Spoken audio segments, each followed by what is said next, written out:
Alright, so I updated my Prank Kids deck profile, and trust me, it's even spicier before. Now, this deck, I was playing with it at locals last night. I found that with the new changes, I made it way more consistent than it used to be. Yeah, I'll show you guys the changes.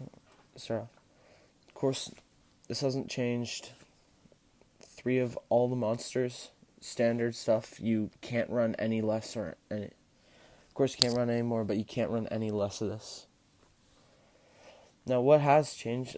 Added 3 Alistair the Invoker. So now I'm running the Invoked engine in Prank Kids, and my god, is it amazing! It's so far with what I've played, it's worked out really well for me, and I've just been having a fun time playing it. And Triple Ash, some stuff as well. So now, 3 the field spell. Again, you need this field spell, Rhoda, any Prank Kid. 2 Meltdown and Terraforming. You don't really need to run 3 Meltdown, because with Terraforming you basically have a 3rd Meltdown. But I feel like Meltdown is a very good card, because you could search out your Alistair, of course. You could search out your Alistair search out your Invocation. It's pretty good for baiting things as well, but at the same time, you don't really want to be in a situation where you get drolled and you just don't do too well for the rest of your turn. Which is why we run 3 Call by the Grave. Okay, I have the dumbest story with these Call by the Grave. So last night, when I was at locals, I had 2 matchups against Sky Striker, and both matchups, this card came in clutch. The first matchup, this guy was, I believe it was game 3, this guy, his only play was to pop Ray with Area 0. So he did that, he popped Ray with Area 0, did the effect, sent Ray to the grave, but I used Call by the Grave on Ray, and he couldn't do much else after that. So after a few more turns, he conceded, and I won. It was really lucky. My second game against Sky Strikers was, I believe it was round 4, and so I was trying to resolve one of my effects. My opponent Veilers me. I use Call by the Grave.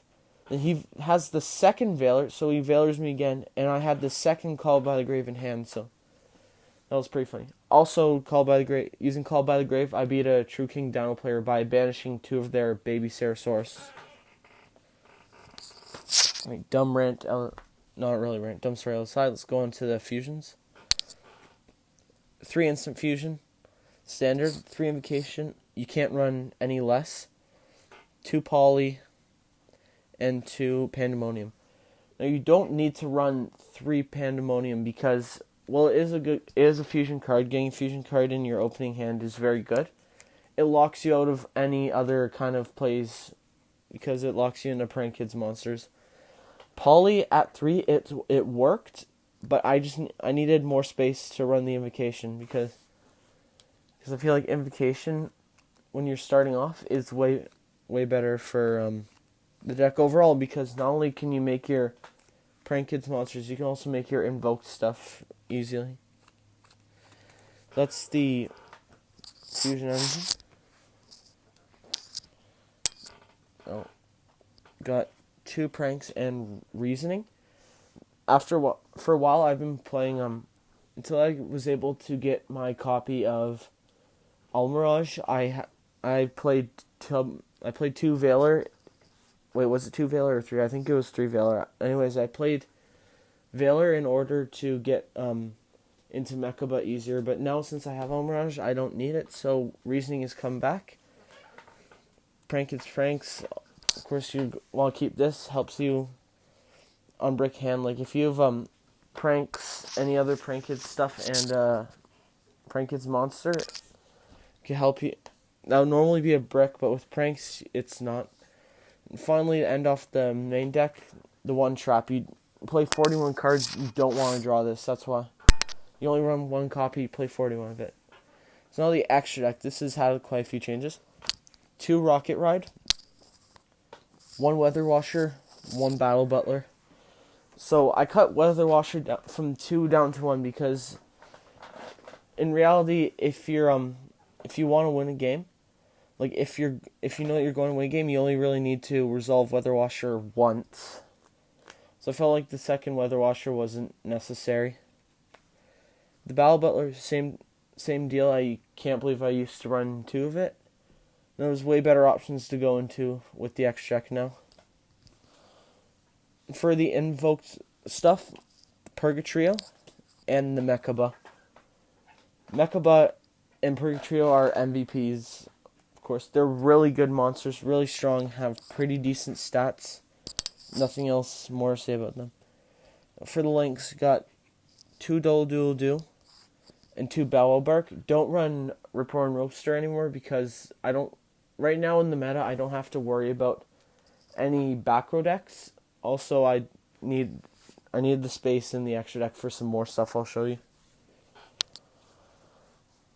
Finishing off the link monsters, we have Almirage, Secure Gardna, and Borreload.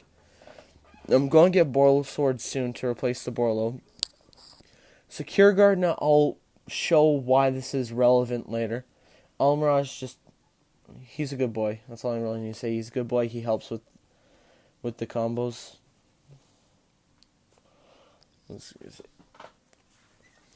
For the XCs to round off the extra deck, Toad and Dweller, of course, staples. You need these cards in your extra deck at all times.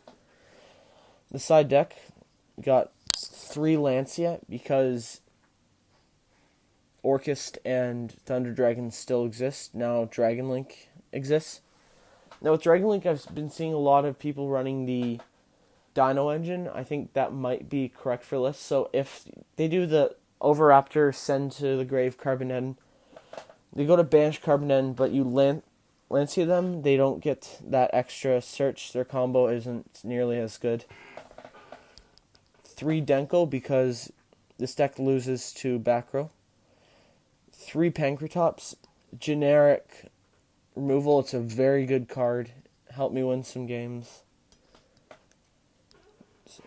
3 Twister because Pendulum Magician is still a thing. Back row, you need to get rid of spells and traps. Twin Twister's just a really good card overall. And still the 3 red Reboot because you don't want to lose to back row. So that was basically my deck. And why not? I'm a very generous guy. I will prove why we needed the Secure Gardna in the combo, unless people know, right?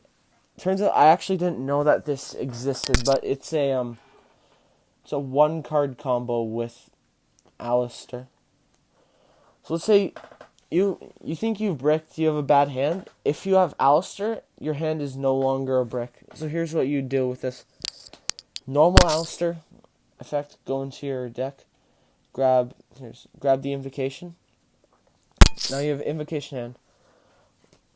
Link this guy off, and I'll just put the graveyard down here. Link him off into your Almirage. Link Almirage into Secure Gardna because Secure Gardna requires a Cyber Link monster. So now you can see what's going on. You've got Alistair in grave. You've got a light monster out. Invocation. Banish both the Secure Gardna and the Alistair. And you've got yourself a Mechaba. So even if you have an Alistair, you still got a relatively good turn 1 board if you can't do anything else. So now what you want to do next is your choice, because you can either you keep the Invocation in the grave if you want, or you can do something else, which is, in my opinion, the better choice. Shuffle the Invocation back into your deck. Get the Alistair in hand, so you have a ready-to-go monster negate. So yeah, that was my updated Prank Kids deck profile. I'm thinking of making more decks other than Prank Kids to bring, because people might get bored of Prank Kids.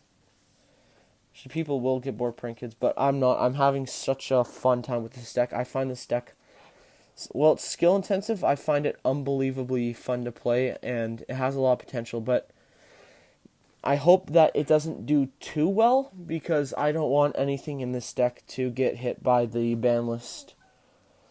Yeah, that was my updated Prank Kids deck. Like, comment, subscribe. I'll probably do another deck profile later on. Don't know what it is, but we'll see. We'll see what it is when we get there.